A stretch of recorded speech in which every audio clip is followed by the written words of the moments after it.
हम इंसानों का इतिहास इतना पुराना है और इसमें इतनी सारी चीजें हैं कि कभी कभी तो समझ में ही नहीं आता है कि हम लोग जिस बात को सुन रहे हैं वो सच में है या नहीं। और इसी बीच कुछ ऐसी चीजें मिल जाती है जिनको देखकर लगता है कि यह आकृति आखिर एग्जिस्ट कैसे कर सकती है, और अगर ये एग्जिस्ट कर रही है तो कहीं ऐसा तो नहीं कि हमसे सालों पुराने इतिहास की समृद्धि को लेकर कुछ बहुत ही जरूरी चीजें छुपाई गई है जिसका अंदाजा और जिसके बारे में पता हमें आज तक नहीं लग पाया है। कुछ हजार साल पुरानी चीजों के लिए तो हमारे पास किताबें मौजूद है जिनको पढ़कर हम ये समझ पाते हैं कि आखिर उस वक्त के इतिहास में क्या कुछ हुआ होगा। लेकिन मानव जाति की शुरुआती सभ्यता या कई मानव के सबसे पुराने इतिहास को जानने की जब बात आती है तो हमारे पास उसके बारे में जानकारी जुटाने के लिए सिर्फ एक ही सोच मौजूद है, और वह सोच होता है कि उस समय की बनी कोई आकृतियां और उस सभ्यता द्वारा बनाया गया आर्किटेक्चर।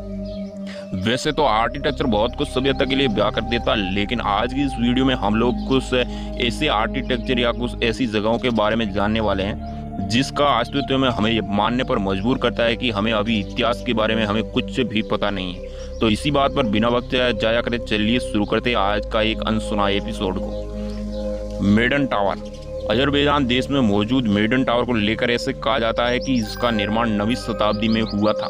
लेकिन इसकी अच्छे से जांच करें तो ये पता चल सकता है कि देश की संस्कृति एक्सपोर्ट ने इसकी सच्चाई को छिपाने की कोशिश की है। जिसमें सुंदर लगने वाली बिल्डिंग भले ही पहली नजर में ऐसे लगे,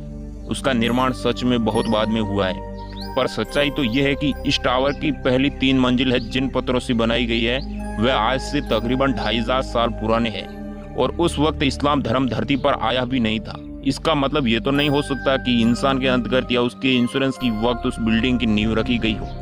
और यहाँ हैरान करने वाली बात यह है कि 2500 साल पहले के पत्थरों से बनी हुई ये इमारत अगर आज से तकरीबन 2400 साल पुरानी भी है तो उस वक्त के हिसाब से 3 मंजिल की बिल्डिंग बनाने का इरादा आखिर क्या सोच के ऐसे प्रांत के किसी व्यक्ति के अंदर आया होगा। यह अपने आप में रहस्य की बात है कि उस वक्त 2 मंजिला इमारत होना ही बहुत बड़ी बात हुआ करती थी। अब इसके पीछे की सच्चाई क्या है ये तो कोई ही नहीं बता सकता, लेकिन जिस तरह से इस देश के लोगों ने इस बिल्डिंग की सच को छुपाने की कोशिश की है उसे देखकर लगता है कि शायद कुछ तो है जो वहाँ के चुनिंदा लोग जानते तो है पर किसी से शेयर नहीं करना चाहते। द संकल्पचर्स रॉक्स ऑफ रोथनाउ। बात करें अगर इंसानों द्वारा बनाई गई नामुमकिन चीजों की और इसमें इस अनसुनी चीज का नाम ना है ये तो बड़ी नाइंसाफी होगी।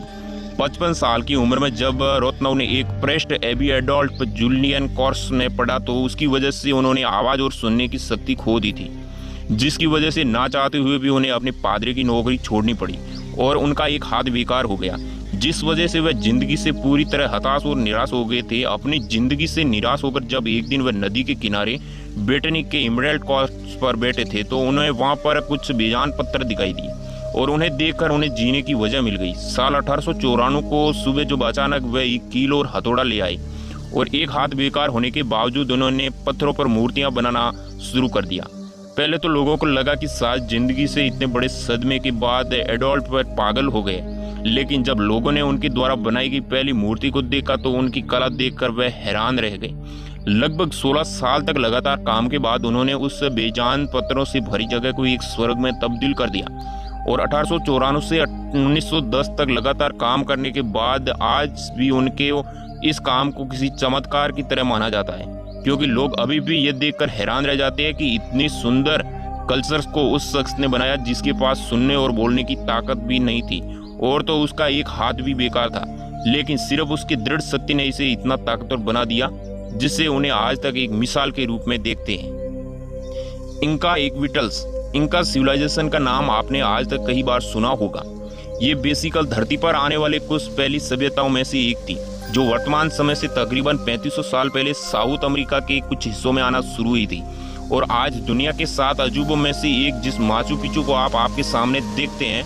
उसके निर्माण में बहुत बड़ा हाथ है। इस इंका सिविलाइजेशन का भी है, और एग्जेशन साल और उस वक्त दौर के निर्माण को देखकर आपको यही लगता होगा कि इन लोगों ने पत्थर पर कुछ ड्राइंग बनाए होंगे या ज़्यादा से ज़्यादा आर्किटेक्चर के नाम पर कुछ पत्थरों को एक के ऊपर एक रखकर छोटा मोटा घर बना लिया होगा।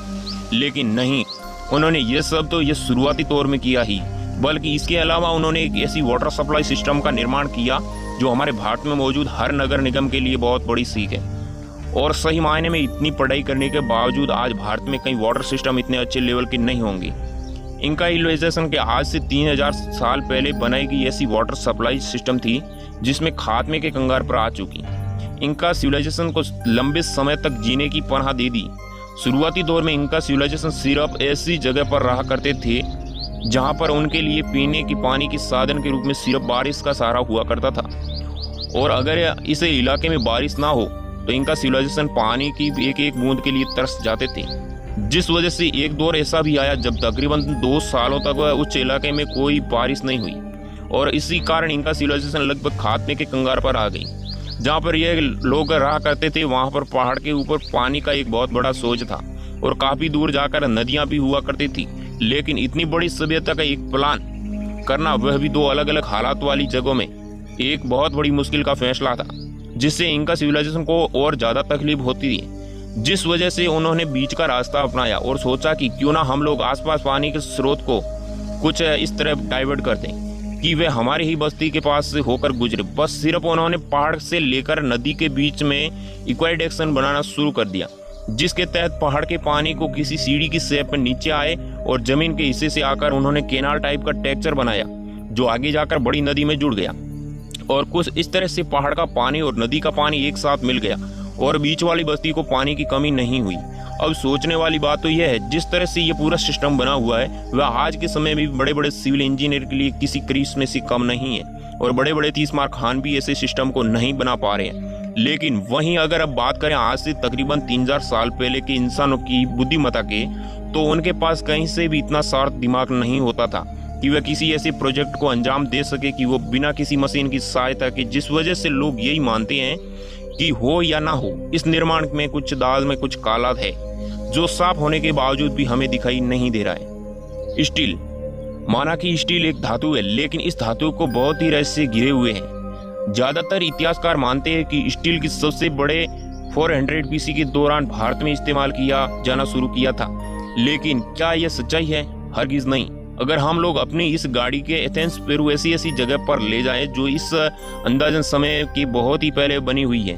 और इस बिल्डिंग के अंदर स्टील के प्रमाण मिलते हैं, और कुछ तो उस लेवल के रिफाइंड स्टील भी है जिसे हम आज के समय में हम इस्तेमाल करते हैं। पर अब सवाल ये आता है कि जब हमारे इतिहासकारों को स्टील ही ऐसी तारीखों में मिला, तो इन बिल्डिंग्स में क्या कोई समय यात्री देकर गया था?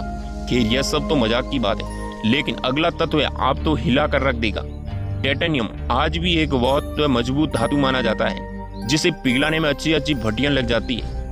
क्योंकि टाइटेनियम को पिघलाने के लिए कम से कम 1800 डिग्री सेल्सियस का तापमान चाहिए होता है। लेकिन सोचने वाली बात तो यह है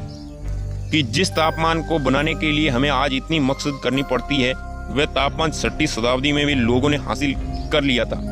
बोलिवियन में मौजूद पुमक पंकु एक ऐसा आर्किटेक्चर है जिसका अस्तित्व हो ना हो, जिसके समय हिसाब से इतना नामुमकिन लगता है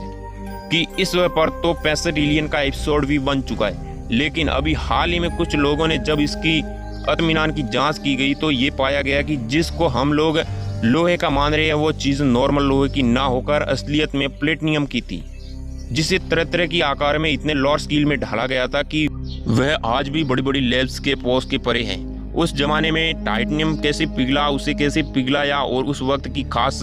टेक्नोलॉजी का यूज हुआ था, वो आज टेक्नोलॉजी कहाँ है? ये कुछ ऐसे सवाल है जिनका जवाब हमें आज तक नहीं मिल पाया है, और शायद आज से हजारों साल बाद भी नहीं मिल पाएगा, क्योंकि आज की सभी आर्किटेक्चर इतने समय तरीके से इतनी सीक्रेसी के साथ बनाए गए हैं कि इतिहास का से लेकर इतिहास खुद इस बात को नहीं जानता कि आगे समय के बहाव के साथ किस निर्माण का निर्माण हो गया है। तो दोस्तों, वीडियो आपको पसंद आया है तो इसी तरह की वीडियो जानने के चाहते हो तो इस चैनल पर जुड़े रहिए।